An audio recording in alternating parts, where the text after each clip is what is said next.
ராமநாதபுரத்தில் விசாரணைக்கு அழைத்துச் செல்லப்பட்ட இளைஞர் ஒருவர் காவல் உதவி ஆய்வாளரால் நேற்று சுட்டுக் கொல்லப்பட்டார். இதை கண்டித்து காவல் நிலையத்தை முற்றுகையிட்ட உறவினர்கள் துப்பாக்கியால் சுட்ட உதவி ஆய்வாளர் மீது உரிய நடவடிக்கை எடுக்கும் வரை உடலை வாங்க மாட்டோம் என தெரிவித்து வருகின்றனர். இது தொடர்பான கூடுதல் தகவல்களை அங்குள்ள எமது செய்தியாளர் பாலாவிடம் கேட்கலாம். பாலா, சுட்டுக் கொல்லப்பட்ட இளைஞரோட உடற்கூறு ஆய்வு தொடங்கிடுச்சா?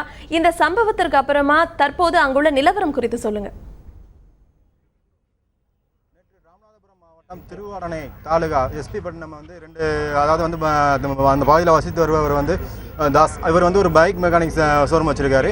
இவர் அந்த கடையில் வேலைக்கு விடுறதுக்கான ஒரு பைக்கை வேலைக்கு விட்டுட்டு திரும்ப எடுக்க போகும்போது சேதலிக்கும் அவருக்கும் தாஸ் என்பவருக்கும் வாக்குவாதம் ஏற்பட்டிருக்கு. இந்த வாக்குவாதத்துக்கு பின்பு கைகலப்பாக இருக்கு.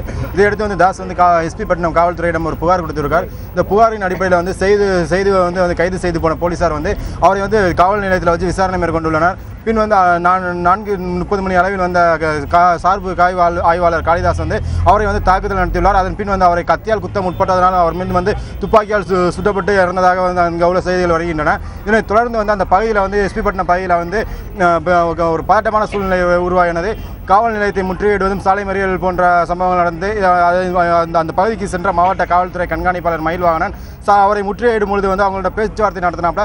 பேச்சுவார்த்தையில் உடன்பாடு எடுத்து சிறிது லத்தி சார்ஜ் பண்ணப்பட்டு கூட்டத்தை கலைக்கப்பட்டன.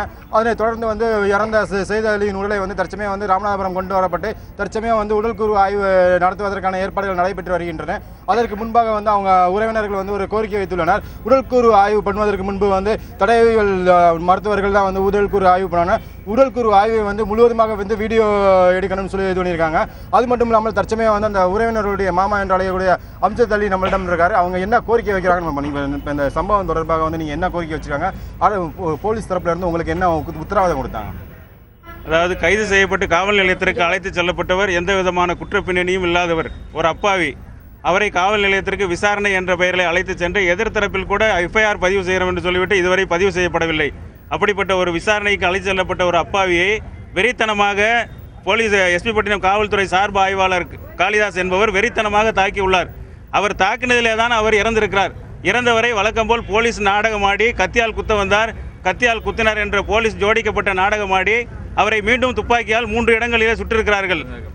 இறந்ததுக்கு அப்புறம் சுடப்பட்டிருக்கிறார். மிகப்பெரிய மனித உரிமை மீறல் அந்த காவல் நிலையத்திலே நடைபெற்றிருக்கிறது. அதுபோக நேற்று எங்கள் ஊருக்கு வந்த காவல்துறை கண்காணிப்பாளர் மயில்வாணன் அவர்கள் 302 செக்ஷன் என்ற பெயரிலே வழக்கு பதிவு செய்து அவருக்கு உரிய தண்டனை வழங்குகிறோம் என்று எங்களிடம் உறுதியளித்திருக்கிறார். அந்த அடிப்படையிலே தான் நாங்கள் கலைந்து சென்றோம். ஆனால் காலையில் தொண்டி இன்ஸ்பெக்டர் துரைப்பாண்டி அவர்கள் ஒரு சம்பந்தமில்லாத ஒரு வழக்கை ஜோடித்து கொண்டு வந்து கொண்டு அவருடைய தாயாரிடத்திலே மிரட்டி கையெழுத்து கேட்டார். நாங்கள் அதற்கு கையெழுத்து போட மாட்டோம் என்று மறுத்துவிட்டோம். இதில் நாடகம் ஆடுவது போன்று எங்களுக்கு தெரிகிறது. ஆகவே உரிய குற்றம் சாட்டப்பட்ட காளிதாஸ் அவர்கள் அந்த மயில்வாணன் அவர்கள் கண்காணிப்பாளர் மயில்வாணன் அவர்கள் வாக்களித்தபடி 302 செக்ஷன் படி அவர் உரிய தண்டனை வழங்கப்பட வேண்டும், நிரந்தர பணி நீக்கம் செய்யப்பட வேண்டும், பாதிக்கப்பட்ட அந்த அப்பாவி குடும்பத்திற்கு உரிய நிவாரணம் வழங்க வேண்டும். இல்லையால் எங்களுடைய போராட்டம் தொடரும்.